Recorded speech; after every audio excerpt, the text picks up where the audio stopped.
Hi guys, Darth Deuce here, another action figure review, and today I'm actually going to be giving you guys a look at some different action figures. I'm going to be giving you guys a look at Mcfarlane Toys Halo figures. It's been a while since I picked up any Halo figures. I recently took my Halo Reach figures out of storage and displayed them, and it really wanted me to go out and get some Halo figures again. So I decided that I'd go and get some of the Halo 5 Guardians figures, which is the last Halo figures that Mcfarlane's have been doing. He lost the license to do the Halo figures, so now Mattel's been doing them. And the Mattel ones look okay, but the Mcfarlane ones I think do have better details, so I thought I'd pick a couple up.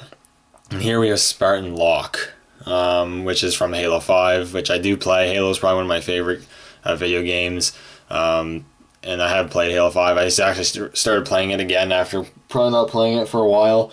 It's a fun game. It's probably it's not my favorite Halo, but it's definitely a fun game. And I liked Locke as a character. For the most part, I had no problem with him. But anyways, let's take a closer look at the packaging first, and then we'll open it up and take a closer look at the figure inside. So you have the Mcfarlane packaging here. It's pretty simple. You got Halo 5 Guardians on there, Mcfarlane Toys there. You got the figure fully showcased, an image of the character in the game, 27 moving parts, Spartan Locke.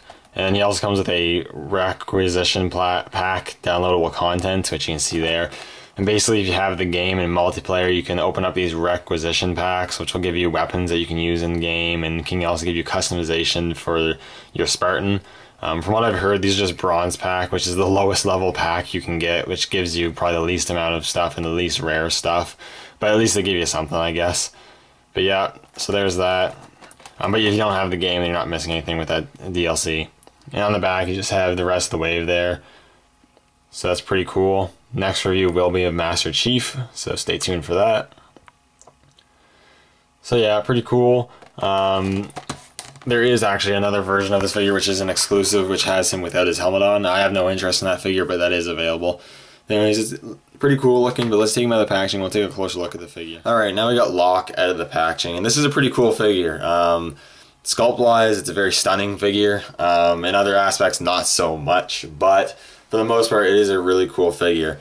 Now, it does come with that requisition code thing, which actually isn't a bronze pack. It's a what they call an intermediate pack or whatever. And from the two that I opened up, because I have also the Master Chief, which I'll be reviewing next, I got two requisition weapons, and I also got an armor piece.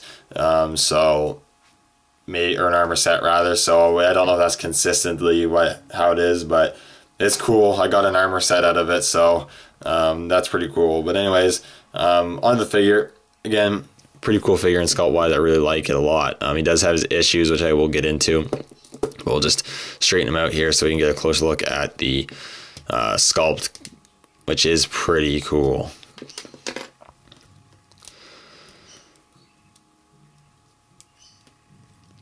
So I really like the design of Locke's armor. I know some people don't and some people do. You either love it or you hate it. For me, I do really like it. I think it looks pretty cool. It's got a lot of really nice, looking features to it. So the main color of Locke's armor is like a metallic, navy blue, which I think looks pretty cool. I really love the look of his helmet. I think his helmet looks really badass. And you got this really nice painted decal on there, which is pretty cool. It's painted pretty sharply and nicely. And you got a lot of paint variation, this shiny navy blue, and then you got this flat, lighter blue, and these gray gunmetal sort of colors, which is really cool. Looks really nice. Just really nice looking. Got the bodysuit there, and all around the figure, you got these blue lines, kind of like blue power cords or something around the figure, which is really cool. You got the visor just painted a reflective blue, which looks really, really nice. I really like that a lot. It definitely looks like it's a visor. It looks really cool. You can just get some really awesome looking shots. Just looks awesome. Underneath there, you actually still have more sculpted detail for his bodysuit underneath. You got the armor here, which looks really nice. Right here, it's hard to tell. I don't know if it's going to want to focus very well, but he actually has an ONI or ONI insignia painted on his chest there, which is pretty cool. But it's really hard to notice, but I never even noticed it before until I got this figure. That's pretty cool. You got the little piece jutting out there, and you got more of the undersuit there, sculpted there, you can see. Just a really great sculpted figure. You got the jet boosters here on the back. hole there for weapons.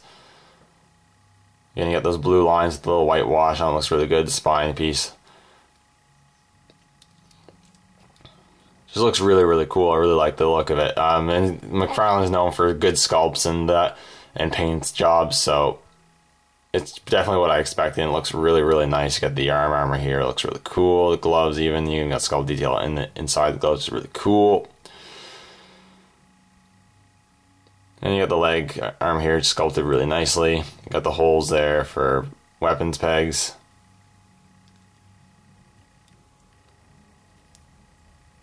I got one of the weapons pegs in there actually.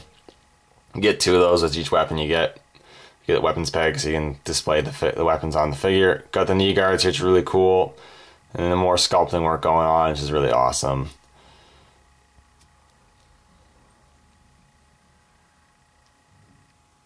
And you got the boots here, really cool. One thing I also didn't notice until I got this figure is like he actually has these little sculpted toes on his boots, which is kind of cool looking. I never noticed that before. That's cool. But really cool. Really cool indeed.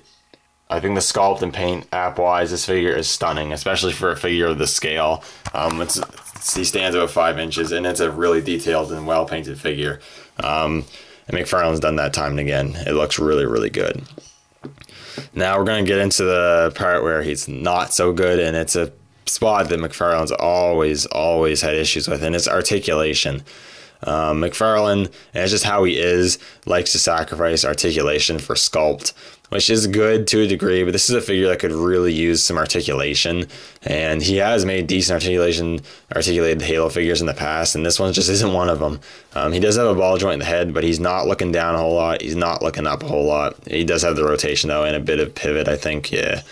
He has ball hinges at the shoulder, which move out a decent amount. You know, the ball hinges, the shoulders are good. Ball hinge at the elbows, which don't bend to a 90-degree angle, and makes it really difficult for him to get two-handed poses with his rifle, which is a significant issue. I do have an issue with that. He has ball hinges at the wrists, which are fine. A ball joint at the waist, which crunches back a decent amount. Forward, not so much, just a little bit. And has the rotation, a bit of pivot. He has ball joint at the hips, another really big issue. He has ball hinges at the hips, but you're barely moving those forward. You're barely moving those out. There's not a whole lot of articulation there because this piece, the groin piece, is sculpted too far down. The armor piece is sculpted pretty far up and not made of enough of a pliable plastic to allow for more articulation. And it's just not great. And that's a really big issue. You can't get nearly as many good action poses on the battlefield or whatever than you'd like. Ball hinge at the knees, which don't bend nearly enough. Ball hinge at the ankle, and he just had the ball joint toes, but the toe articulation isn't super significant. And overall, it's not like badly articulated. He has had much worse articulated figures, namely his larger scale figures, where again he sacrifices a ton of articulation for sculpt. And you know, you can get him in some poses, but not nearly as many as I'd like to. That being said, sculpt is really nice, and it's really, do you want better sculpt, do you want more articulation? I'd like a good quality of both when it comes to the Halo figures. Like with Mcfarlane, you know, I have a figure there where it's really nicely sculpted. I got a Terminator figure from him where it's really nicely sculpted, but it has barely any articulation. The articulation only allows for slight alterations of the pose he's already in, and it might as well just be called a statue. Fortunately, you can't just call this guy a statue because he is de-articulated enough, but still I would have liked a lot better articulation on this guy. Anyways, for accessories, he comes with 2 weapons pegs, and he also comes with 2 weapons.